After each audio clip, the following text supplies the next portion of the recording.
बंदी छोड़ सतगुरु रामपाल जी परमेश्वर जी की जय हो। परम पिता परमात्मा सारी सृष्टि के रचनहार, कुल मालिक, असंख्य ब्रह्मांडों के स्वामी, जगत गुरु, तीनों लोकों में प्रवेश करके सबका भरण पोषण करने वाले राजाधिराज, आत्माधार, नाथों के नाथ, देवों के देव, महादेव, सर्वेश्वर, महेश्वर, मृत्युंजय, अजरो अमर, आदि अनादि सनातनी प्रभु, जगत पिता जगदीश्वर, श्री श्री 1008 की उपाधि के वास्तविक अधिकारी, अकाल मूर्त शब्द स्वरूपी राम वासुदेव, सर्वगतम ब्रह्म, परम पूज्य, प्रथम पूज्य, परम संत, परम पुरुष, परम धनी, परम दयालु, सत्य कबीर, हक्का कबीर, अल्लाहु कबीर, अल्लाहु अकबर, बाखबर, अल्लाह ताला, जगत के तारणहार, जगत के मुक्तिदाता, जगत के जगन्नाथ, हारे के सहारे, हिंदुओं के राम, मुसलमानों के अल्लाह, सिखों के वाहिगुरु, ईसाइयों के मसीह, दया के सागर दयानिधि, करुणा के सागर करुणानिधि, स्वयंभू परिभू, संकट मोचन, कष्ट हरण, मंगल करण, दुख भंजन,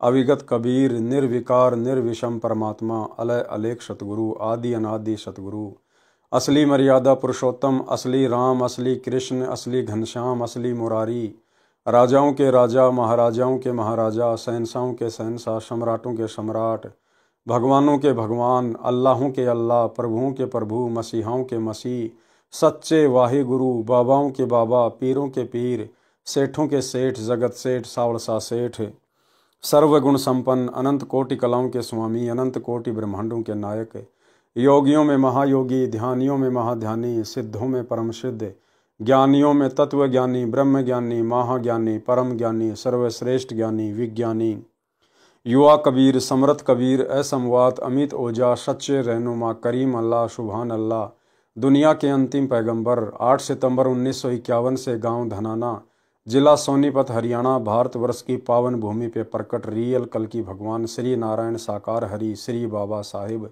शब्द स्वरूपी राम, संत श्रोमणी सतगुरु रामपाल जी परमेश्वर जी के चरण कमल में साथ संगति से जुड़े हुए देश विदेश से सभी भाई बहनों का अनंत कोटि दंडवत प्रणाम। सत्साई भाई और बहनों, दया पूज्य गुरुदेव भगवान की, सतगुरु रामपाल जी परमेश्वर जी की, जिनके शुभ आशीर्वाद से, जिनकी विशेष कृपा दृष्टि से आप और हम सभी सत्सेवक भाई बहन साथ संगति से जुड़कर अपनी आत्मा के कल्याणार्थ हेतु गुरुदेव के तत्व ज्ञान को आधार बनाकर निरंतर भक्ति मार्ग पर आगे की ओर बढ़ रहे हैं। भाई और बहनों, पूज्य गुरुदेव भगवान के कर कमल से लिखित पवित्र ग्रंथ मुक्ति बोध के ऊपर वीडियो बनाने की श्रृंखला जारी है। इसी श्रृंखला में आज हमारा ये चौथे नंबर का वीडियो है। अब आज के वीडियो की हम गुरुदेव भगवान के आशीर्वाद से शुरुआत करते हैं। पवित्र ग्रंथ मुक्ति बोध, पेज नंबर 26, भैंस का सींग भगवान बना। एक पाली भैंसों को खेतों में चराने वाला अपनी भैंसों को घास चराता चराता मंदिर के आसपास चला गया। मंदिर में पंडित कथा कर रहा था।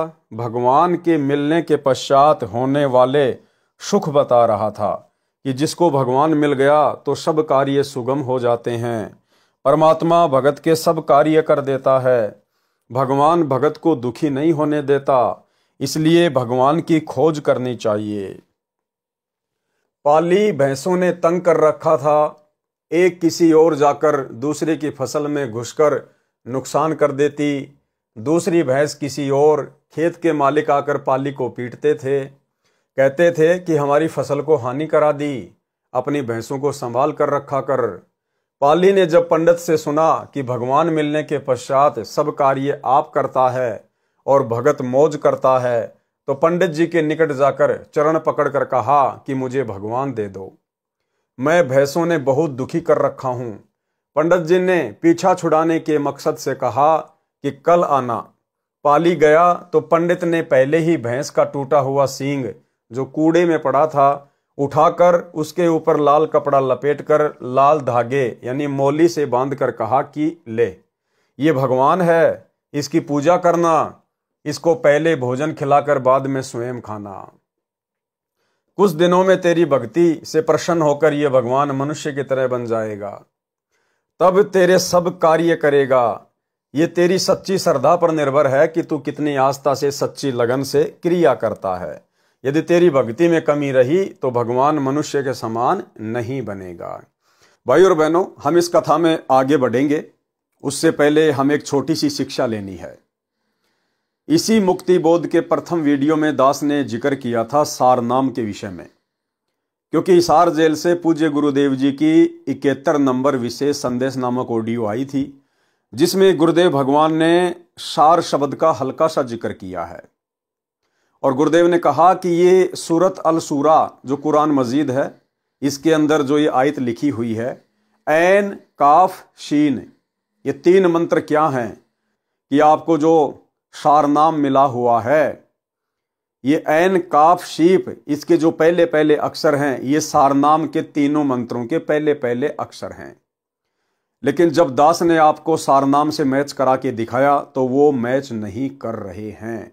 अर्थात वर्तमान में जो सारनाम दिया जा रहा है, ये कंप्लीट सारनाम नहीं है। गुरुदेव भगवान ने केवल भक्तों की परीक्षा के लिए उनको नकली बंदूक पकड़ाई थी।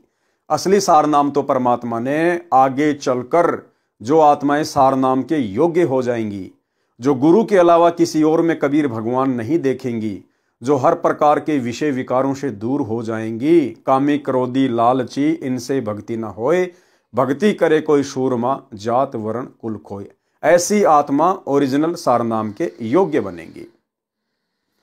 तो दास ने आप लोगों को ऐन काफ शीन, उसके शुरू के जो शब्द हैं वो सारनाम से मैच करके दिखा दिए हैं, और लास्ट का जो कैफ है वो सारनाम के तीसरे मंत्र से मैच नहीं करता है।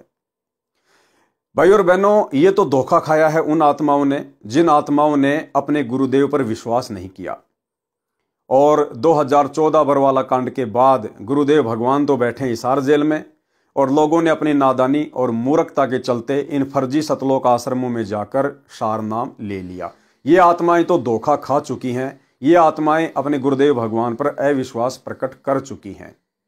ठीक है, जो आत्माएं ज्ञान को आधार बनाकर साध संगति से जुड़ चुकी हैं और उस फर्जी सारनाम का जाप करना छोड़ दिया है, जो सारनाम 2014 बरवाला कांड के बाद उनको मिला था, उनको तो परमात्मा संभालेगा। और जितने भी भगत भाई बहन हैं जिन्होंने 2014 से पहले और गुरुदेव भगवान से सारनाम लिया है, वही मंत्र जो गुरुदेव ने पहले दिए थे 2014 बरवाला कांड से पहले, तो दास ने कहा था कि ऐसी आत्माओं को बिल्कुल भी शंका नहीं करनी है।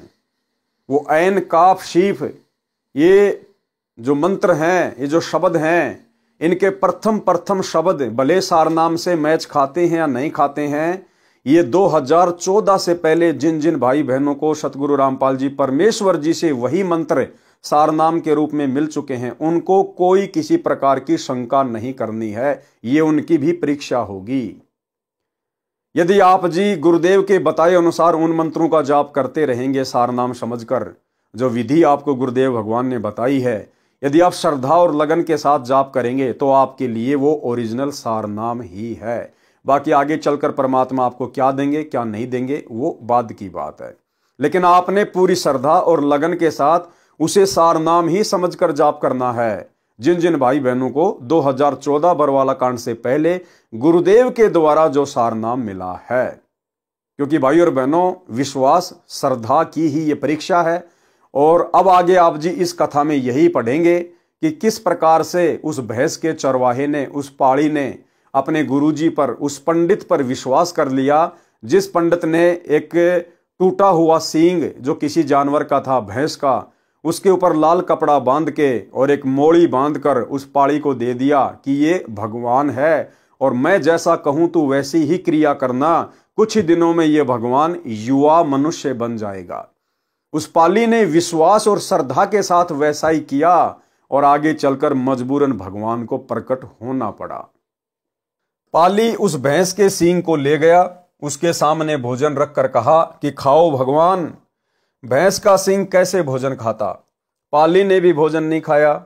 इस प्रकार 3-4 दिन बीत गए। पाली ने कहा कि मर जाऊंगा परंतु आपसे पहले भोजन नहीं खाऊंगा। मेरी भक्ति में कमी रह गई तो आप मनुष्य नहीं बनोगे। मैं भैंसों ने बहुत दुखी कर रखा हूं। परमात्मा तो जानी जान है, जानते थे कि ये भोला भगत मृत्यु के निकट है। उस पाखंडी ने तो अपना पीछा छुड़ा लिया, मैं कैसे छुड़ाऊं?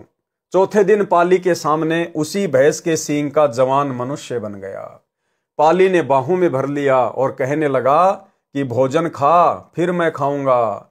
भगवान ने ऐसा ही किया, फिर अपने हाथों पाली को भोजन डालकर दिया। पाली ने भोजन खाया। भगवान ने कहा कि मेरे को किस लिए लाया है? पाली बोला कि भैंस चराने के लिए। चल, भैंसों को खेत में खोल, ये लाठी ले, अब सारा कार्य आपने करना है, मैं मौज करूंगा। परमात्मा ने लाठी थामी और सब भैंसों की अपने आप रस्सी खुल गई और खेतों की ओर चल पड़ी। कोई भैंस किसी ओर जाने लगे तो लाठी वाला उसी ओर खड़ा दिखाई देता। भैंस घास के मैदान में ही घास चरने लगी। दूसरों की खेती में कोई नुकसान नहीं हो रहा था। पाली की खुशी का कोई ठिकाना नहीं था। वह अपने गुरुजी पंडित जी का धन्यवाद करने मंदिर में गया। पंडित डर गया कि ये झगड़ा करेगा, कहेगा कि अच्छा मूर्ख बनाया, परंतु बात विपरीत हुई। पाली ने गुरुजी के चरण छुए तथा कहा कि गुरुजी, चौथे दिन आदमी रूप में भगवान बन गया। मैंने भी भोजन नहीं खाया, प्राण निकलने वाले थे। उसी समय वह लाल वस्त्र में बंधा भगवान जवान लड़का बन गया। मेरी ही आयु के समान अब सारा कार्य भगवान कर लेता है, मैं मौज करता हूं। उसके भोले भाले अंदाज से बताई कथा सत्य लग रही थी, परंतु विश्वास नहीं हो रहा था। पंडित जी ने कहा कि मुझे दिखा सकते हो, कहां है वह युवा भगवान? पाली बोला कि चलो मेरे साथ। पंडित जी पाली के साथ भैंसों के पास गया। पूछा कि कहां है भगवान? पाली बोला कि क्या दिखाई नहीं देता? देखो वह खड़ा, लाठी ठोडी के नीचे लगाए। पंडित जी को तो केवल लाठी लाठी ही दिखाई दे रही थी, क्योंकि उसके कर्म लाठी खाने के ही थे। पाली से कहा कि मुझे लाठी लाठी ही दिखाई दे रही है, कभी इधर जा रही है, कभी उधर जा रही है। तब पाली ने कहा कि भगवान इधर आओ। भगवान निकट आकर बोला, क्या आज्ञा है? पंडित जी को आवाज तो सुनी, लाठी भी दिखी, परंतु भगवान नहीं दिखे। पाली बोला, आप मेरे गुरुजी को दिखाई नहीं दे रहे हो, इन्हें भी दर्शन दो। भगवान ने कहा, ये पाखंडी है, ये केवल कथा कथा सुनाता है, स्वयं को विश्वास नहीं, इसको दर्शन कैसे हो सकते हैं? पंडित जी ये वाणी सुनकर लाठी के साथ पृथ्वी पर गिरकर क्षमा याचना करने लगा। भगवान ने कहा, ये बोला बालक मर जाता तो तेरा क्या हाल होता? मैंने इसकी रक्षा की। पाली के विशेष आग्रह से पंडित जी को भी विष्णु रूप में दर्शन दिए, क्योंकि वह श्री विष्णु जी का भगत था। फिर अंतर ध्यान हो गए। प्रिय पाठकों से निवेदन है कि इस कथा का भावार्थ यह न समझना कि पाली की तरह हठ योग करने से परमात्मा मिल जाता है। यदि कुछ देर दर्शन भी दे गए और कुछ जटिल कार्य भी कर दिए, इससे जन्म मरण का दीर्घ रोग तो समाप्त नहीं हुआ। वह तो पूर्ण गुरु से दीक्षा लेकर मर्यादा में रहकर आजीवन साधना करने से ही समाप्त होगा। पाली तथा पंडित पिछले जन्म में परमात्मा के परम भगत थे। पाली और पंडित क्या थे? पिछले जन्म में परमात्मा के परम भगत थे। अब भाइयों और बहनों, इस प्रकार की अद्भुत घटनाएं, अद्भुत लीलाएं ऐसी ऐसी आत्माओं के साथ भी घटित हो जाती हैं जो वर्तमान में भक्ति भी नहीं करते, उन्होंने कोई गुरु भी धारण नहीं कर रखा। ऐसा क्यों? क्योंकि ये पिछले जन्म जन्मांतरों की भक्ति से परमात्मा अपनी आत्माओं के साथ, करोड़ों में से किसी एक आध के साथ इस प्रकार की लीला को जन्म देते हैं। ये सबके साथ नहीं होता है। परमात्मा कहते हैं, पिछले जन्म से होत है पूर्ण हंस मुराद। जिस प्रकार त्रेता युग में परमात्मा ने भगत प्रहलाद के लिए नरसिंह रूप धारण कर लिया, खंबे में से प्रकट हो गए, जबकि उस समय भगवान विष्णु के तो और भी बहुत भगत थे। बहुत सारे लोग भगवान विष्णु का नाम जाप किया करते थे, लेकिन प्रहलाद भगत के पिछले जन्म जन्मांतरों के भक्ति कर्म, भक्ति धन शेष था। कभी इसी कलयुग की पिछली पीढ़ी में सतगुरु रामपाल जी का भगत था, लेकिन मर्यादा में रहा नहीं, किसी भी कारण से वो पार नहीं हो पाया। मीराबाई के जहर को परमात्मा ने अमृत में बदल दिया। ये मीराबाई के पिछले जन्म जन्मांतरों की भक्ति के प्रतिफल में था। जबकि आज वर्तमान में ना जाने कितने लोग जहर पीते हैं, कितनी माता बहनों को जहर पिलाया जाता होगा। उनकी भगवान रक्षा क्यों नहीं करता? क्योंकि उनके पिछले जन्म जन्मांतरों की भक्ति शेष नहीं है। परमात्मा ने द्रौपदी की साड़ी बढ़ाई, उसको नंगा होने से बचाया, जबकि आजकल भी माता बहनों के साथ में बलात्कार होते हैं, भगवान को भी पुकारती हैं। भगवान क्यों नहीं आता? क्योंकि उनके पास उनके पिछले भक्ति कर्म, भक्ति धन शेष नहीं है। परंतु अपनी गलती से मुक्त नहीं हो पाए थे। यानी पाली तथा पंडित पिछले जन्म में परमात्मा के परम भगत थे, परंतु अपनी गलती से मुक्त नहीं हो पाए थे। उनको अब की बार पार करना है। देखो क्या कह रहे हैं गुरुदेव भगवान कि उस पंडित जी को और उस पाली को अब की बार पार करना है। अब की बार कब? इसी समय, इसी कलयुग की बिचली पीढ़ी में। और पार कौन करेगा? स्वयं परमात्मा पार करेगा। सतगुरु रामपाल जी परमेश्वर पार करेंगे। इसका मतलब उस समय वो लीला किसने की थी? भैंस के सींग से कौन प्रकट हुए थे? स्वयं यही कबीर परमात्मा सतगुरु रामपाल जी भगवान। गोता मारूं स्वर्ग में, जा बैठूं पाताल, और गरीब दास ढूंढता फिरूं अपने हीरे मोती लाल। उनको अब की बार पार करना है। उस कारण से ये सब कारण बनाए थे। पूर्व जन्म की भक्ति के प्रभाव से मानव परमात्मा की प्राप्ति के लिए प्रयत्न करता है। मार्ग ठीक न मिलने से शास्त्र विरुद्ध क्रिया करता रहता है, जैसे पंडित जी कर रहा था। जैसे पाली को यह विश्वास होना कि यह लाल कपड़े में लिपटा भगवान मनुष्य बन जाएगा, फिर दृढ़ता से क्रिया करना, यह पूर्व जन्म के भक्ति कर्मों का प्रभाव होता है। मोक्ष तो पूर्ण सतगुरु से सत्य मंत्र लेकर जाप करने से ही संभव है। संत गरीबदास जी ने वाणी रूपी वन में प्रत्येक प्रकार के पेड़ पौधे जड़ी बूटियां लगाई हैं। तत्वदर्शी संत रूपी वैद्य ही जन्म मरण के रोग के नाश की औषधि तैयार करके कल्याण करता है। इस तरह की लीला जो गुरु के भगत नहीं होते उनमें युगों पर्यंत करोड़ों में से किसी एक के साथ होती है। यदि इतने से ही सब कुछ होता हो तो अन्य मंत्र जाप करने, धर्म करने की प्रेरणा की तथा वाणी लिखने की क्या आवश्यकता थी? इस तरह की लीला करके परमात्मा भक्तों में विश्वास बनाए रखता है।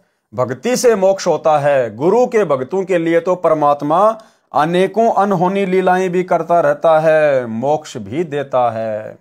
यानी वर्तमान में जैसे हमें पूर्ण गुरु प्राप्त है, तो वर्तमान में तो परमात्मा हम आत्माओं के लिए बहन मीराबाई और प्रहलाद भगत से भी बड़ी बड़ी अनहोनी घटनाओं को जन्म दे सकता है, यदि भगत के सामने ऐसी कोई विकट परिस्थिति पैदा हुई तो।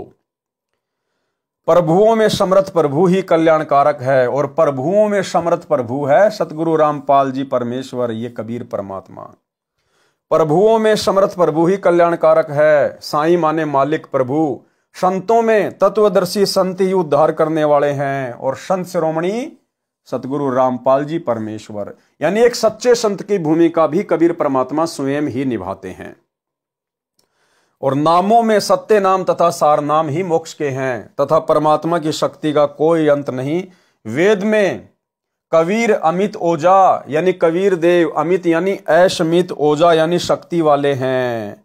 द्रौपदी पूर्व जन्म में परमात्मा की भक्ति करती थी। परमात्मा अनेकों वेश बनाकर भक्तों को प्रोत्साहित करते रहते हैं। परमात्मा गुरु ऋषि रूप में नगरी के पास आश्रम बनाकर रहते थे।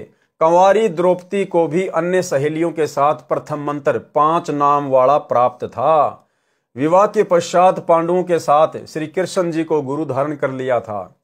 जो यथार्थ नाम इन देवों के हैं उनका जाप करती थी, जिस कारण परमेश्वर जी ने अंधे का रूप धारण करके साड़ी का टुकड़ा दान लिया, फिर उसकी रक्षा की। यानी द्रौपदी का चीर बढ़ाया। दुशासन जैसे योद्धा चीर उतारते उतारते थक गए, ढेर लग गया, परंतु चीर का अंत नहीं आया।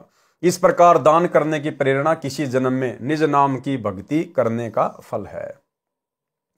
श्री रामचंद्र जी ने श्रीलंका जाने के लिए समुद्र पर पुल बनाना चाहा, तो परमेश्वर जी मुनिंद्र ऋषि के रूप में वहां गए। निकट के पहाड़ के चारों ओर अपनी डंडी छोटी लाठी से रेखा खींचकर उसके अंदर के पत्थर हल्के कर दिए, तब पुल बना था। जब गज यानी हाथी तथा ग्राहा यानी मगरमच्छ आपस में लड़ रहे थे, तो हाथी का पैर मगरमच्छ ने पकड़ कर जल में खींचा, तो हाथी ने आधा राम कहा था। उसी समय परमात्मा ने सुदर्शन चक्कर मगरमच्छ के माथे पर मारा, तब हाथी की जान बची। इस वाणी में यह बताना चाहा है कि परमात्मा का नाम ऐसे भाव से जपें जैसे हाथी को अपनी जान की भीख भगवान से मांगने के लिए सुमरण किया था, तो परमात्मा ने उसकी विपत्ति टाली। वही बात यहां भी स्पष्ट है कि ऐसी घटनाएं युगों पर्यंत घटती हैं। हाहा हूहू नाम के 2 तपस्वी थे, वे ही हाथी तथा मगरमच्छ बने थे। पिछली भक्ति संस्कारवश उनकी रक्षा हुई थी। गजग्राह की कथा यानी हाथी और मगरमच्छ की कथा। हा हा हू नाम के दो तपस्वी थे। उनको अपनी भक्ति का गर्व था। एक दूसरे से अधिक सिद्धि शक्ति वाला कहते थे। यानी भाई और बहनों, आप और हमने शिक्षा लेनी है कि हमें चाहे कोई भी नाम प्राप्त हो जाए, चाहे सार नाम मिल जाए, चाहे सार शब्द मिल जाए, चाहे हम 24 घंटे गुरुदेव भगवान के साथ में रहें, उनकी सेवा में रहें, लेकिन साधक को कभी भी अपनी सेवा और भक्ति के ऊपर घमंड नहीं होना चाहिए। इस बात की कोई अकड़ नहीं होनी चाहिए कि मेरे को तो सार शब्द प्राप्त है, मेरे को तो सार नाम मिला हुआ है। यदि कोई भगत भी आपकी प्रशंसा करे कि रे वो भगत जी को सार शब्द मिला हुआ है, वो भगत जी गुरु जी की विशेष सेवा में रहता है, तो इस प्रकार की बातें सुन के भगत के अंदर अहंकार नहीं आना चाहिए कि मेरी बड़ाई की जा रही है। भक्ति मार्ग में सबसे बड़ी हानि हो जाएगी, सबसे बड़ी हानि। ज्यों ज्यों हमारी भक्ति आगे बढ़े, ज्यों ज्यों हमें परमात्मा ज्यादा से ज्यादा सेवा दें, त्यों त्यों हमारे अंदर उतनी ही आधीनी आनी चाहिए, दास भाव आना चाहिए। तब तो हम सही चल रहे हैं। और अगर थोड़ी सी भी मान बढ़ाई आ गई तो भाई और बहनों, हमारा सत्यानाश होना शुरू हो जाएगा। इस कथा में आगे चलकर हमें यही शिक्षा मिलेगी। हा हा हू नाम के दो तपस्वी थे। उनको अपनी भक्ति का गर्व था। एक दूसरे से अधिक सिद्धि शक्ति वाला कहते थे। अपनी अपनी शक्ति के विषय में जानने के लिए ब्रह्मा जी के पास गए। ब्रह्मा जी से पूछा कि हमारे में से अधिक सिद्धि शक्ति वाला कौन है। ब्रह्मा जी ने कहा कि आप श्री विष्णु जी के पास जाओ, वे बता सकते हैं। ब्रह्मा जी को डर था कि एक को कम शक्ति वाला बताया तो दूसरा नाराज होकर श्राप ना दे दे। हा हा हू ने श्री विष्णु जी के पास जाकर यही जानना चाहा तो उत्तर मिला कि आप शिव जी के पास जाएं, वे तपस्वी हैं, ठीक ठीक बता सकते हैं। शिव जी ने उन दोनों को पृथ्वी पर मतंग ऋषि के पास जाकर अपना समाधान कराने की राय दी। यानी तीनों भगवानों ने उस आफत को टाल दिया। तीनों भगवानों को पता था कि ये तपस्वी हैं, इनके अंदर सिद्धियां हैं, और यदि मैंने किसी एक को बड़ा और किसी एक को छोटा बता दिया तो मैं फालतू में चक्कर में फंस जाऊंगा, ये मुझे श्राप दे देंगे, मेरी भक्ति का नाश हो जाएगा। ठीक इसी प्रकार भाई और बहनों, आज सतगुरु रामपाल जी परमेश्वर जी की शरण में आने के बाद हमें सीधा सीधा भक्ति का मार्ग मिल गया है।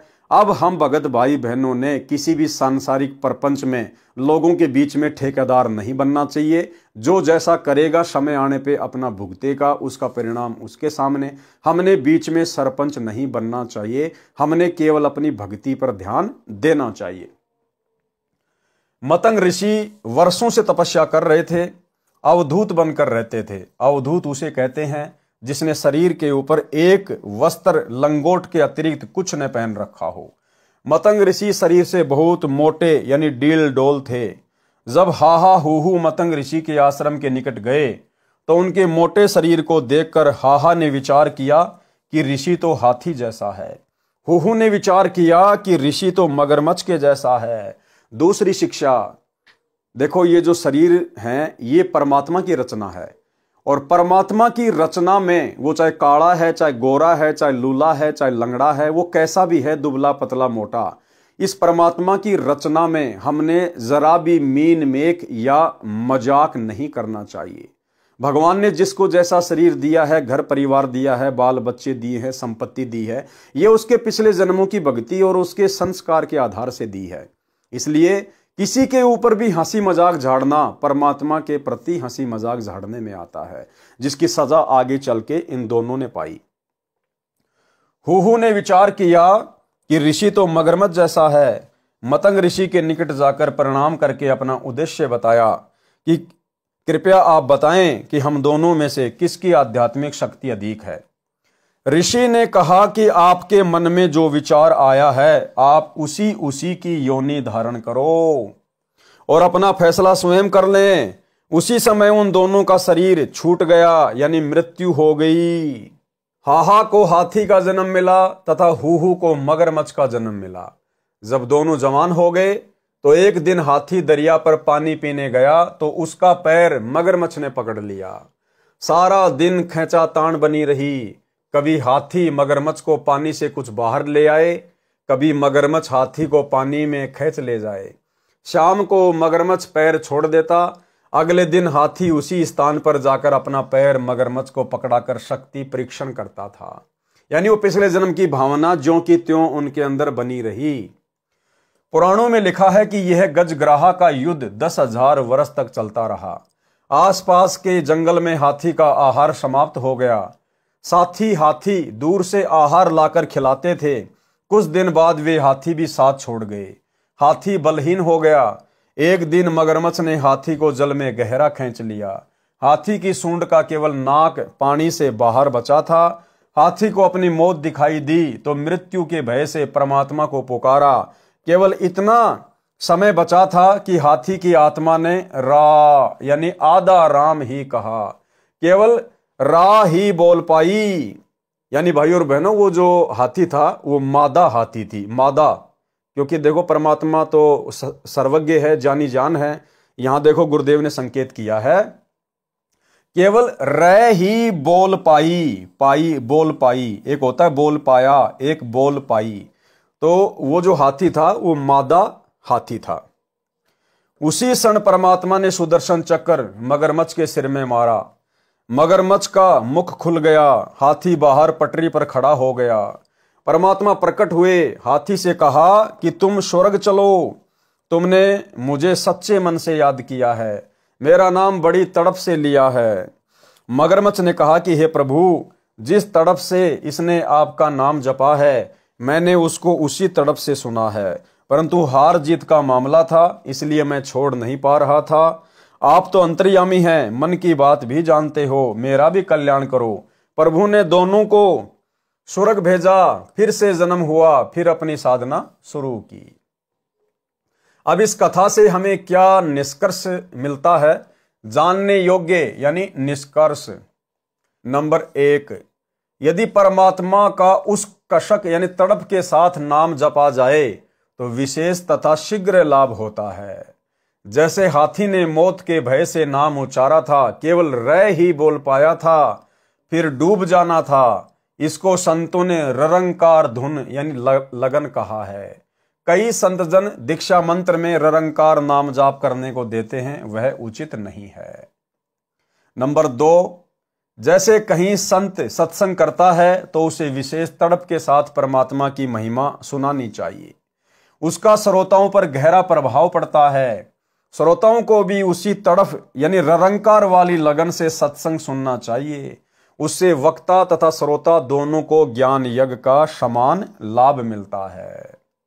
नंबर 3, घोर तप करने वाले मोक्ष प्राप्त नहीं कर सकते, क्योंकि तप करना शास्त्र विरुद्ध है। गीता अध्याय 17 श्लोक 1 से 6 में कहा है कि जो साधक शास्त्र विधि को त्याग कर मनमाने घोर तप को तपते हैं वे राक्षस स्वभाव के हैं।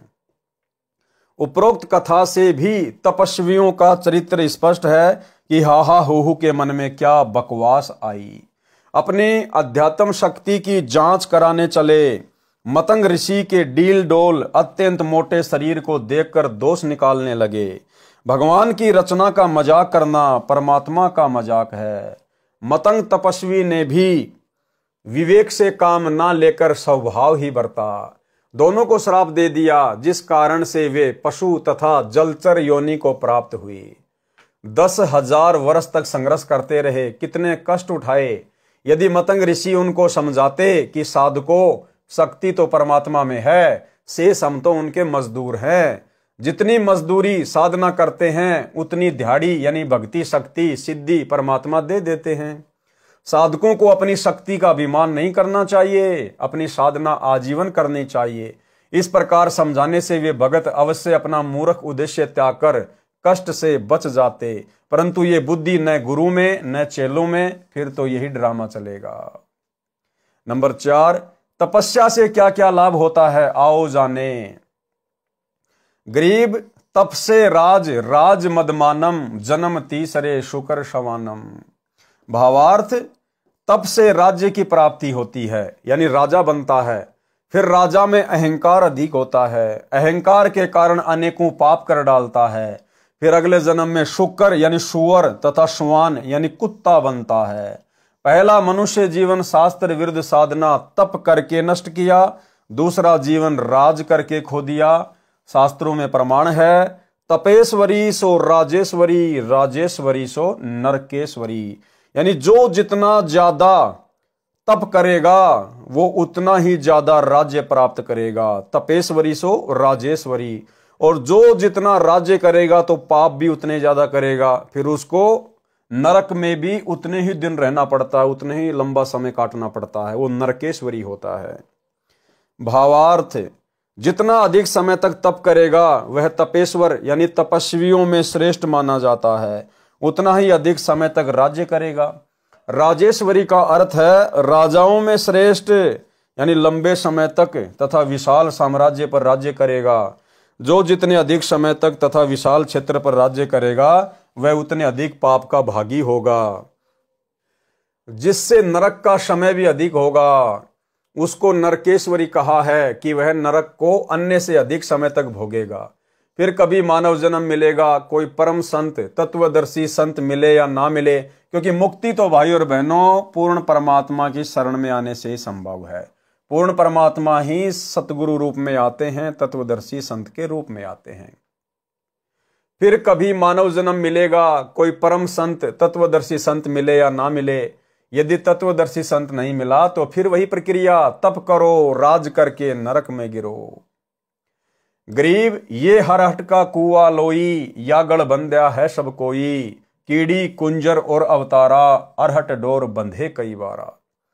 भावार्थ, पुराने समय में सिंचाई के लिए एक कुआं खोदा जाता था। उससे पानी निकालने के लिए एक पहिए जैसा बड़ा चक्कर लोहे का बनाया जाता था, जो लकड़ी के सहारे कुएं के ऊपर मध्य में रखा जाता था, जिसको चाक कहते हैं। उसके ऊपर लंबी चैन की तरह बाल्टियां लगाई जाती थी। कुएं से कुछ दूरी पर कोल्लू जैसा यंत्र लगाकर बैलों के द्वारा चलाया जाता था। बाल्टियां जो चैन पर लगी होती थी वे बैल द्वारा घुमाने से खाली नीचे कुएं में चली जाती थी, पानी से भरकर ऊपर आती थी, ऊपर एक नाले में खाली होकर फिर नीचे कुएं में भरने के लिए चली जाती थी। ये क्रम सारा दिन और महीनों चलता रहता था। इसका उदाहरण देकर संत गरीबदास जी ने समझाया है कि जब तक तत्वदर्शी संत सतगुरु सच्चा गुरु नहीं मिलता तब तक जीव स्वर्ग नरक पृथ्वी पर ऐसे चक्कर काटता रहता है, जैसे रहट की बाल्टियां नीचे कुएं से जल भरकर लाती हैं, ऊपर नाले में खाली होकर पुनः कुएं में चली जाती है। उसी प्रकार जीव पृथ्वी पर पाप पुण्य से भरकर ऊपर स्वर्ग नरक में अपने कर्म सुख दुख भोगकर खाली होकर पृथ्वी पर जन्मता मरता रहता है। इस जन्म मरण के रहट वाले चक्कर में चींटी कुंजर और अवतारगण यानी श्री राम, श्री कृष्ण, श्री विष्णु, श्री ब्रह्मा तथा श्री शिव जी आदि भी चक्कर काट रहे हैं। इसी के गढ़ बंधे हैं, यानी कर्मों के रस्से से बंधकर इस चक्कर में गिरे हैं। और भाई और बहनों, सौभाग्य देखो, आज आप और हमारा वो समय आ गया है कि हम इस रहट के चक्कर से बाहर निकलने की पोजीशन में खड़े हैं। आज हम कलयुग की बिचली पीढ़ी में खड़े हैं। आज हमें पूर्ण सतगुरु प्राप्त है, पूर्ण तत्वदर्शी संत प्राप्त है। स्वयं कबीर भगवान हमें सतगुरुदेव रामपाल जी परमेश्वर जी के रूप में प्राप्त हैं। आज हम अपनी बाल्टी को इस रहट से अलग कर सकते हैं। आज हम जन्म मरण के चक्कर से सदा सदा अपना पीछा छुड़वा सकते हैं।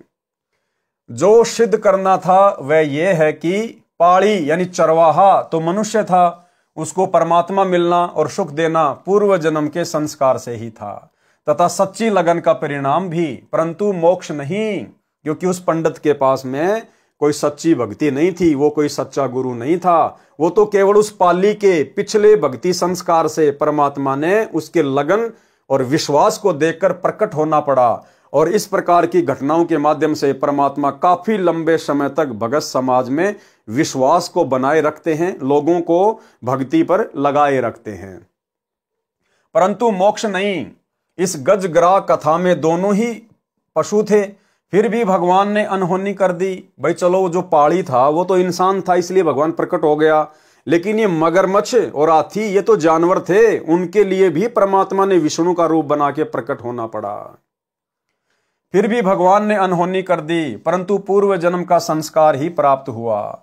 संत गरीबदास जी ने समझाना चाहा है कि जो गुरु बनकर जनता को भ्रमित करते हैं वे पूर्व जन्म के पुण्यकर्मी प्राणी हैं और वर्तमान में जीवन व्यर्थ कर रहे हैं। उनसे तो सामान्य व्यक्ति जो पूर्व जन्म का पुण्यकर्मी है और वर्तमान में विशेष पाप नहीं कर रहा है, तो यदि उस पर कोई आपत्ति आती है तो परमात्मा उसके बचे हुए पुण्यों के आधार से चमत्कार कर देता है। परंतु नकली गुरु पद पर विराजमान व्यक्ति अपने पुण्यों तथा भक्ति शक्ति को दुआ यानी आशीर्वाद तथा बद्दुआ यानी श्राप देकर नष्ट कर देता है। इस कारण से पंडित गए नरक में भक्ति से खाली हाथ, भाग्य से मिले जीव को परम संत का साथ, जो साथ आज आप और हमें मिल चुका है। बिन सतगुरु पावे नहीं खालक खोज विचार, 84 जग जात है चिन्हत नाही सार। भावार्थ, नकली गुरु यानी ब्राह्मण नरक में जाते हैं भक्ति कर्म शास्त्र के विरुद्ध होने से भक्ति की शक्ति प्राप्त न करके खाली हाथ चले गए। पूर्व जन्म में शुभ कर्मों के संयोग बिना परम संत यानी तत्वदर्शी संत नहीं मिलता। पिछले जन्म से होते है पूर्ण हंस मुराद। परमात्मा कहते हैं साधु सेती मस्करी चोरा नाल खुशाल, मल अखाड़ा जीतेंगे युगन युगन के माल। ये कबीर परमात्मा सच्चे सतगुरु के रूप में, तत्वदर्शी संत के रूप में केवल उन्हीं आत्माओं को मिलता है जिनके पूर्व जन्म के भयंकर भक्ति कर्म होते हैं। और सतगुरु के बिना खालिक यानी परमात्मा का विचार यानी यथार्थ ज्ञान नहीं मिलता, जिस कारण से संसार के व्यक्ति 84 लाख प्रकार के प्राणियों के शरीरों को प्राप्त करते हैं, क्योंकि वे सारनाम मूल ज्ञान तत्व ज्ञान को नहीं पहचानते। वाणी नंबर 26 का भावार्थ है कि परमात्मा में पूर्ण विश्वास करके क्रिया करने से लाभ होता है, औपचारिकता से नहीं। इसी प्रकार द्रौपदी पूर्व जन्म में परमात्मा की परम भगत थी, फिर वर्तमान जन्म में एक अंधे साधु को साड़ी फाड़कर लंगोट यानी कोपीन के लिए कपड़ा दिया था। अंधे साधु के वेश में स्वयं कबीर परमेश्वर ही लीला कर रहे थे। यानी भाई और बहनों, सारी लीला ये कबीर भगवान ही करता है। उस पाली के पास भी यही सतगुरुदेव भगवान आए, द्रौपदी के पास भी यही परमात्मा गए। यही परमेश्वर है जो हर समय यहाँ पर लीलाएं करते रहते हैं। खाली खेले खलक में 6 ऋतु 12 मास। जिस कारण से जिस समय दुशासन ने द्रौपदी को सभा में नंगा करने की कोशिश की, तो द्रौपदी ने देखा कि न तो मेरे 5 पति 5 पांडव जो भीम जैसे महाबली थे, ना तो वो सहायता कर रहे हैं, न भीष्म पितामह द्रोणाचार्य तथा दानी कर्ण ही सहायता कर रहे हैं। सबके सब किसी न किसी बंधन के कारण विवश है। तब निर्बंध परमात्मा को अपनी रक्षार्थ हृदय से हाथी की तरह तड़फ कर पुकार की। उसी समय परमेश्वर जी ने द्रौपदी का चीर अनंत कर दिया। दुशासन जैसे योद्धा जिसमें 10,000 हाथियों की शक्ति थी, थककर चूर हो गया, चीर का ढेर लग गया, परंतु द्रौपदी निर्वस्त्र नहीं हुई। परमात्मा ने द्रौपदी की लाज रखी। पांडवों के गुरु श्री कृष्ण जी थे, जिस कारण से उनका नाम चीर बढ़ाने की लीला में जुड़ा है। इसलिए वाणी में कहा है कि निज नाम की महिमा सुनो जो किसी जन्म में प्राप्त हुआ था, जब परमेश्वर सतगुरु रूप में उस द्रौपदी वाली आत्मा को मिले थे। कबीर परमात्मा किस रूप में मिले थे? सतगुरु रूप में। यानी सतगुरु रूप में कबीर परमात्मा ही सतलोक से चलकर आते हैं। उनको वास्तविक मंत्र जाप करने को दिया था, उसकी भक्ति की शक्ति शेष थी, उस कारण द्रौपदी की इज्जत रही थी। कबीर कमाई आपनी कभू न निष्फल जाए, 7 समुद्र आड़े पड़ो मिले अगाऊ आए। भावार्थ, कबीर परमेश्वर जी ने कहा है कि अपनी भक्ति की मजदूरी यानी कमाई कभी व्यर्थ नहीं जाती, चाहे कितनी बाधाएं आ जाएं वह अवश्य मिलती है। इसी के आधार से द्रौपदी का चीर बढ़ा महिमा हुई। इसलिए कहा है कि निज नाम यानी यथार्थ भक्ति मंत्र की महिमा सुन और उस पर अमल कर। एक वैश्या गणिका थी, उसको जीवन में पहली बार सत्संग सुनने का अवसर मिला। उस दिन अपने कर्म से गलानी हो गई और सतगुरु से दीक्षा लेकर सच्ची लगन से भक्ति करके विमान में बैठकर स्वर्ग लोक में गई। सच्चा नाम जिस भी देव का है वह खेवट मल्हा का कार्य करता है। जैसे नौका चलाने वाला मल्हा व्यक्तियों को दरिया से पार कर देता है, ऐसे वास्तविक नाम भवसागर से भक्तों को पार कर देता है। वाणी नंबर 30। गरीब बारद डारी कबीर जी, भगत हेत के काज, सेहू को तो सिर दिया बेची बंदगी नाज। सरलार्थ, संत गरीबदास जी ने परमेश्वर कबीर जी का उदाहरण देकर हम भक्तों को समझाया है कि जैसे कबीर भगत के साथ काशी के पंडितों तथा मुल्ला काजियों ने ईर्ष्या के कारण झूठी चिट्ठियां डाली थी कि कबीर जी भोजन भंडारा करेंगे, प्रत्येक भोजन के पश्चात एक मोहर तथा एक दोहर दक्षिणा में देंगे। इस कारण 18 लाख साधु संत भगत निश्चित दिन पहुंच गए थे। कबीर जी जुलाहे का कार्य करते थे, जो मेहनताना मिलता था उससे अपने परिवार के खर्च का रखकर शेष को भोजन भंडारा करके धर्म में लगा देते थे। शिक्षा है भाई और बहनों, आज हमने इन शिक्षाओं पर पूरी तरह से अमल करना पड़ेगा यदि मोक्ष प्राप्त करना है तो। कबीर परमेश्वर सारी सृष्टि के मालिक 120 वर्ष तक एक झोपड़ी में रहे, जुलाई की भूमिका की। और गुरुदेव कह रहे हैं जितना उनको मेहनताना मिलता था, जितना दिन में वो कमाते थे, केवल अपने भोजन भंडारे का ही रखते थे। उससे ज्यादा यदि होता था तो उसको भंडारे में लगा दिया करते थे, सेवा में लगा दिया करते थे। और जब उनके ऊपर विशेष आपत्ति आई, एक लीला की परमात्मा ने, जब विशेष आपत्ति आई उनके नाम से, दिल्ली के बादशाह सिकंदर लोदी के धार्मिक गुरु शेख तकी ने, जो कि कबीर परमात्मा से ईर्ष्या रखता था, उसने देश भर में चिट्ठियां डलवा दी कि कबीर भंडारा करेगा। और जब परमेश्वर के ऊपर विशेष आपत्ति आई एक भगत के रोल में, जो आप और हमें शिक्षा देना चाहते थे, एक उदाहरण पेश करना चाहते थे, तो जिनके घर में शाम का पता नहीं कि आटा है या नहीं, और जिसके घर पर 18 लाख लोग आ जाएं खाने के लिए, तो उस समय फिर परमेश्वर ने वो लीला करके दिखाई जो आज आप और हम सबके समक्ष है। यानी भगवान पर हमें इतना विश्वास होना चाहिए।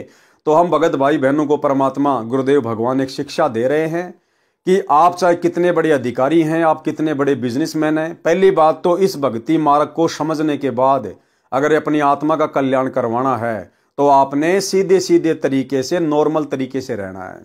आपने ज्यादा कमाई की आवश्यकता नहीं है, ज्यादा धन संचय करने की आवश्यकता नहीं है, अगर भगवान पर विश्वास है तो। इसलिए परमेश्वर कहते हैं कि अपने काम को सीमित करो, जितनी आवश्यकता है उतना ही काम फैलाओ, ज्यादा समय परमात्मा की महिमा, भक्ति और सेवा में लगाओ। अगर ज्यादा लंबा चौड़ा कारोबार फैला हुआ है, धीरे धीरे उसको समेटना शुरू कर दीजिए। समय निकलता जा रहा है, समय थोड़ा है, ज्यादा से ज्यादा समय और समासें परमात्मा की भक्ति और सेवा में। और परमेश्वर हमें शिक्षा दे रहे हैं कि भगत को पैसा जमा करके नहीं रखना चाहिए, ये सोचकर कि आपत्ति में काम आएगा, आने वाले समय में काम आएगा। नहीं, आने वाले समय में यदि आपके पास में भक्ति धन है तो आपका सांसारिक धन काम आएगा। आपके पास नहीं है तो परमात्मा सामने खड़ा हो जाएगा, आपके किसी भी कार्य को परमात्मा विफल नहीं होने देगा। जिस कारण से घर में 2 व्यक्ति आ जाएं तो उनका भी आटा नहीं रहता था।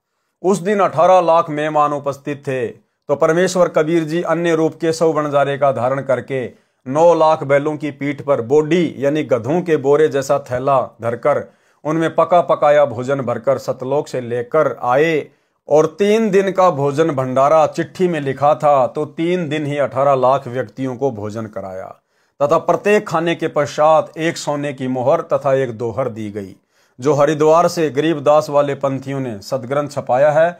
उसमें वाणी इस प्रकार है, गरीब बारद डुरी कबीर के भक्ति हेत के काज। यथार्थवाणी ऊपर लिखी है, फिर भी हमने भावार्थ समझना है। जब कबीर जी काशी में लहर तारा तालाब में कमल के फूल पर शिशु रूप में प्रकट होकर लीला करने आए हुए थे, उसी समय एक रामानंद जी पंडित थे जो प्रसिद्ध आचार्य माने जाते थे। उनको कबीर परमेश्वर जी ने अपने सतलोक के दर्शन कराए, अपना परिचय कराया, फिर वापस शरीर में लाकर छोड़ा। उसके पश्चात स्वामी रामानंद जी ने कहा, दोहूं ठोर है एक तू भया एक से दोय, गरीब दास हम कारणे आए हो मगजोय। कि ये परमात्मा सतलोक में भी आप ही बैठे हो अपने तेजोमय रूप में, और पृथ्वी पर सतगुरु की भूमिका भी आप ही कर रहे हो।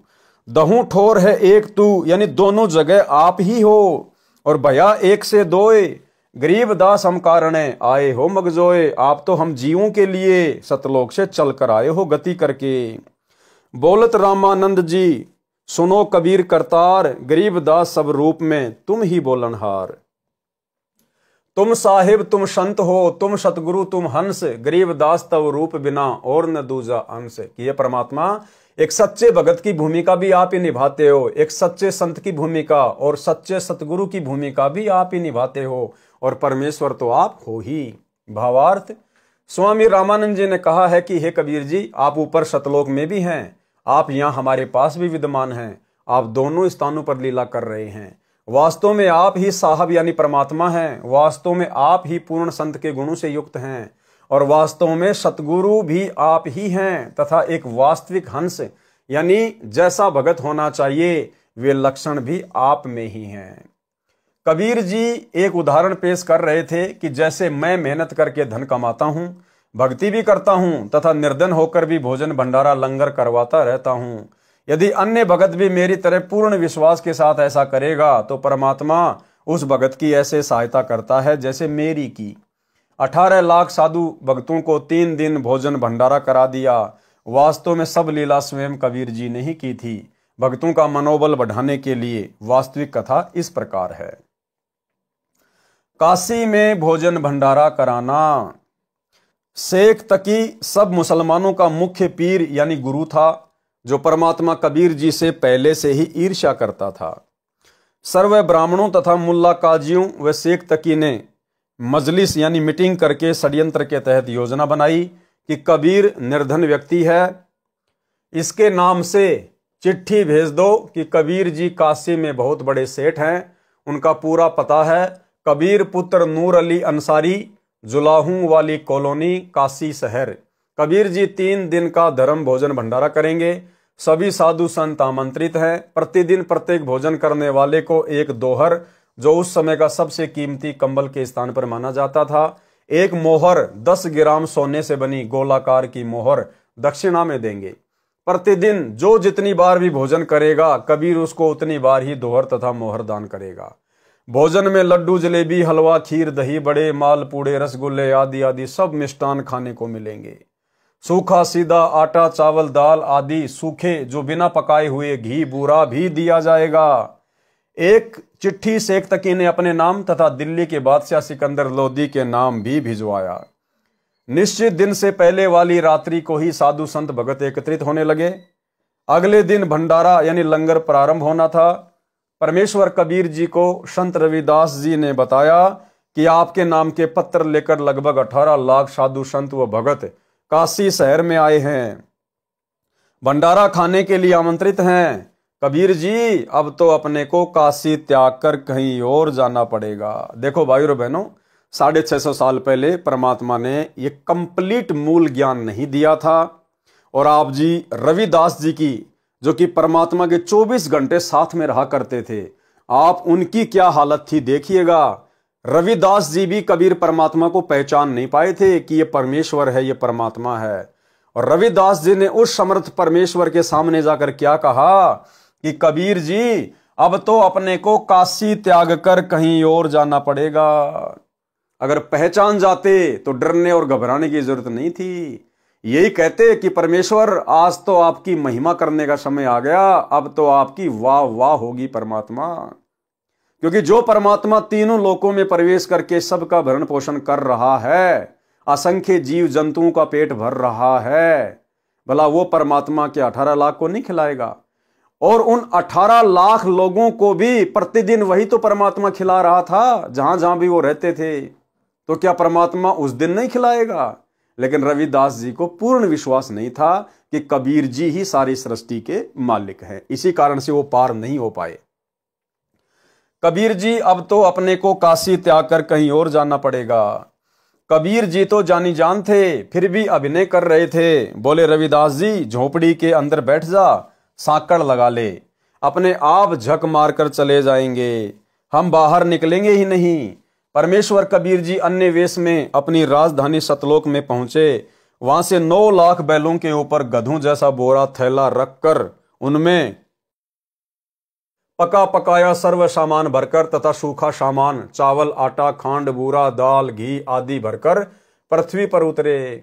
सतलोक से ही सेवादार आए। परमेश्वर कबीर जी ने स्वयं बंजारे का रूप बनाया और अपना नाम केशव बताया। दिल्ली के सम्राट सिकंदर तथा उसका धार्मिक पीर शेख तकी भी आया। काशी में भोजन भंडारा चल रहा था। सबको प्रत्येक भोजन के पश्चात एक दोहर तथा एक मोहर 10 ग्राम सोना दक्षिणा दी जा रही थी। कई बेईमान भगत तो दिन में 4-4 बार भोजन करके चारों बार दोहर तथा मोहर ले रहे थे। कुछ सूखा सीधा चावल, खांड, घी, दाल, आटा भी ले रहे थे। ये सब देखकर शेख तकी ने तो रोने जैसी शक्ल बना ली और जांच इंक्वायरी करने लगा। सिकंदर लोदी राजा के साथ उस टेंट में गया जिसमें केशव नाम से स्वयं कबीर जी वेश बदलकर बंजारे, उस समय के व्यापारियों को बंजारे कहते थे, उसके रूप में बैठे थे। सिकंदर लोदी राजा ने पूछा, आप कौन हैं, क्या नाम है, आप जी का कबीर जी से क्या संबंध है? केशव रूप में बैठे परमात्मा जी ने कहा कि मेरा नाम केशव है, मैं बंजारा हूं। कबीर जी मेरे पगड़ी बदल मित्र हैं। मेरे पास उनका एक लेटर गया था कि एक छोटा सा भंडारा यानी लंगर करना है, कुछ सामान लेते आइएगा। उनके आदेश का पालन करते हुए सेवक हाजिर है। भंडारा चल रहा है। शेख तकी तो कलेजा पकड़कर जमीन पर बैठ गया जब ये सुना कि एक छोटा सा भंडारा करना है जहां पर 18 लाख व्यक्ति भोजन करने आए हैं। प्रत्येक को दोहर तथा मोहर और आटा, दाल, चावल, घी तथा खांड भी सूखा सीधा रूप में दिए जा रहे हैं। इसको छोटा सा भंडारा कह रहे हैं, परंतु ईर्ष्या की अग्नि में जलता हुआ विश्राम गांव में चला गया जहां पर राजा ठहरा हुआ था। सिकंदर लोदी ने केशव से पूछा, कबीर जी क्यों नहीं आए? केशव ने उत्तर दिया कि उनका गुलाम जो बैठा है उनको तकलीफ उठाने की क्या आवश्यकता है, जब इच्छा होगी आ जाएंगे। ये भंडारा तो 3 दिन चलना है। सिकंदर लोदी हाथी पर बैठकर अंगरक्षकों के साथ कबीर जी की झोपड़ी पर गए। वहां से उनको तथा रविदास जी को साथ लेकर भंडारा स्थल पर आए।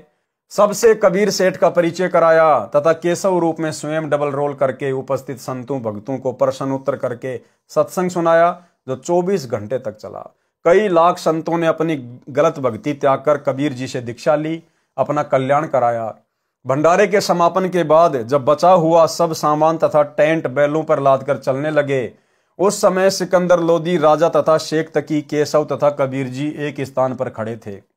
सब बैल तथा साथ लाए सेवक जो बंजारों की वेशभूषा में थे गंगा पार करके चले गए। कुछ ही देर के बाद सिकंदर लोदी राजा ने केशव से कहा, आप जाइए, आपके बैल तथा साथी जा रहे हैं। जिस ओर बैल तथा बंजारे गए थे उधर राजा ने देखा तो कोई भी नहीं था। आश्चर्यचकित होकर राजा ने पूछा, कबीर जी वे बैल तथा बंजारे इतनी शीघ्र कहां चले गए? उसी समय देखते देखते केशव भी परमेश्वर कबीर जी के शरीर में समा गए। अकेले कबीर जी खड़े थे। सब माजरा रहस्य समझकर सिकंदर लोदी राजा ने कहा कि कबीर जी ये सब लीला आपकी ही थी, आप स्वयं परमात्मा हो। शेख तकी के तो तन मन में ईर्ष्या की आग लग गई। कहने लगा, ऐसे ऐसे भंडारे हम शो कर दें, ये क्या भंडारा किया है, महोत्सा सा किया है। महोत्सा उस अनुष्ठान को कहते हैं जो किसी गुरु के द्वारा किसी बूढ़े की गति करने के लिए थोपा जाता है। उसके लिए सब घटिया सामान लगाया जाता है। और जग जोनार करना उस अनुष्ठान को कहते हैं जो विशेष खुशी के अवसर पर किया जाता है, जिसमें अनुष्ठान करने वाला दिल खोलकर धन खर्च करता है।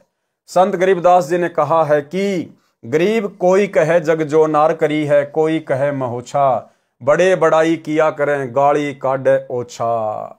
यानी उस भंडारे में जो साधु संत महात्मा आए थे, बढ़िया बढ़िया मनमोहक भोजन खा रहे थे, सोने की दोहर और मोहर ले रहे थे, सूखा आटा, दाल, चावल, चीनी ले रहे थे, वो तो जय जयकार कर रहे थे, जय हो कबीर सेठ की, जय हो कबीर सेठ की, जग जो नार कर दी, जग जो नार कर दी। और जो ईर्ष्या में जल भुन रहे थे शेख तकी जैसे, उन्होंने कहा ये तो महोत्सा सा किया है, महोत्सा सा। सारांश, कबीर जी ने भक्तों को उदाहरण दिया है कि यदि आप मेरी तरह सच्चे मन से भक्ति करोगे तथा ईमानदारी से निर्वाह करोगे तो परमात्मा आपकी ऐसे सहायता करता है। भगत ही वास्तव में सेठ अर्थात धनवंता है।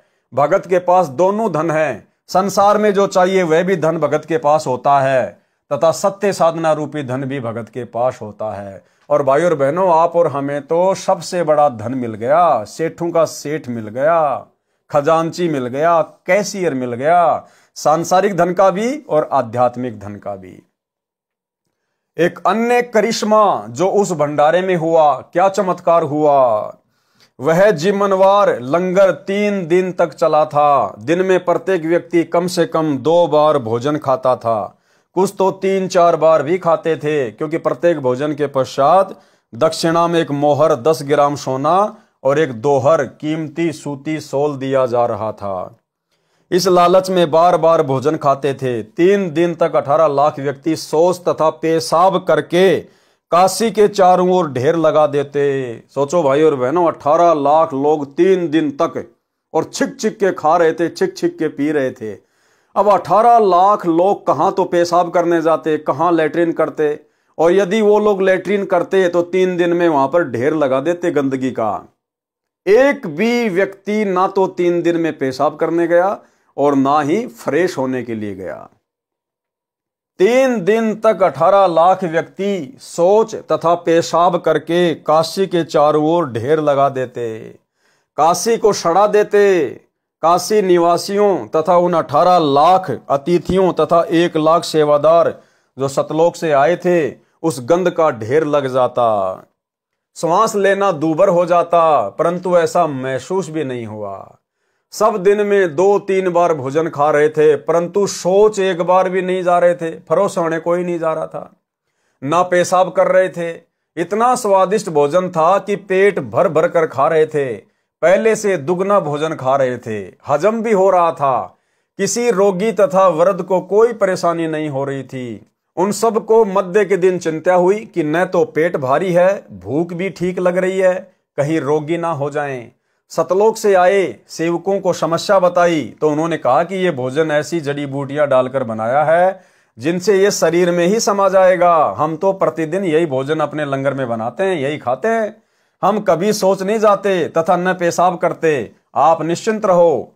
फिर भी विचार कर रहे थे कि खाना खाया है, परंतु कुछ तो मल निकलना चाहिए। उनको लेटरिन जाने का दबाव हुआ। सब शहर से बाहर चल पड़े। टट्टी के लिए एकांत स्थान खोजकर बैठे तो गुदा से वायु निकली। पेट हल्का हो गया तथा वायु से सुगंध निकली जैसे केवड़े का पानी छिड़का हो। ये सब देखकर सबको सेवादारों की बात पर विश्वास हुआ। तब उनका डर समाप्त हुआ, परंतु फिर भी सबकी आंखों पर अज्ञान की पट्टी बंधी थी। परमेश्वर कबीर जी को परमेश्वर नहीं स्वीकारा। और भाइयों और बहनों, आज भी वो स्थिति है। ये तो दया हुई गुरुदेव भगवान की चंद साध संगति से जुड़ी हुई आत्माओं के ऊपर, जिन्होंने गुरु रूप में आए हुए अपने परमेश्वर को, अपने कबीर भगवान को पहचान लिया। इसके अलावा सतलोक आश्रमों से जुड़े हुए उन सभी भाई बहनों की, गुरुदेव के परिवार वालों की, कोऑर्डिनेटरों की, आश्रम संचालकों की आज भी वही दशा है जो दशा 650 साल पहले थी। ड्रामे आप इनसे कितने करवा लो, लेकिन ज्ञान आधार बिल्कुल भी नहीं है। ये लोग आज भी अपने गुरुदेव को परमात्मा के रूप में स्वीकार नहीं कर पाए हैं। पुराणों में भी प्रकरण आता है कि अयोध्या के राजा ऋषभ देव जी राज त्याग कर जंगलों में साधना करते थे। उनका भोजन स्वर्ग से आता था। उनके मल पाखाने से सुगंध निकलती थी। आसपास के क्षेत्र के व्यक्ति इसको देखकर आश्चर्यचकित होते थे। इसी तरह सतलोक का आहार करने से केवल सुगंध निकलती है, मल नहीं। स्वर्ग तो सतलोक की नकल है जो नकली है। वाणी नंबर 30 में कहा है कि सेवों को तो शीश दिया, बेच बंदगी नाज। सेव तथा शिव ने किस कारण शीश दान किया, पढ़े सत्य कथा। सेव सम्मन की कथा। तो भाई और बहनों, आज के वीडियो में हम केवल इतना ही लेंगे और कल रात्रि 8 बजे गुरुदेव भगवान के आशीर्वाद से पवित्र ग्रंथ मुक्ति बोध में हम आगे बढ़ेंगे। सेव सम्मन की कथा से हम शुरू करेंगे। तब तक गुरुदेव भगवान हम सबको आज्ञा दे, इजाजत दें, आशीर्वाद दें। बंदी छोड़ सतगुरु रामपाल जी भगवान की जय हो।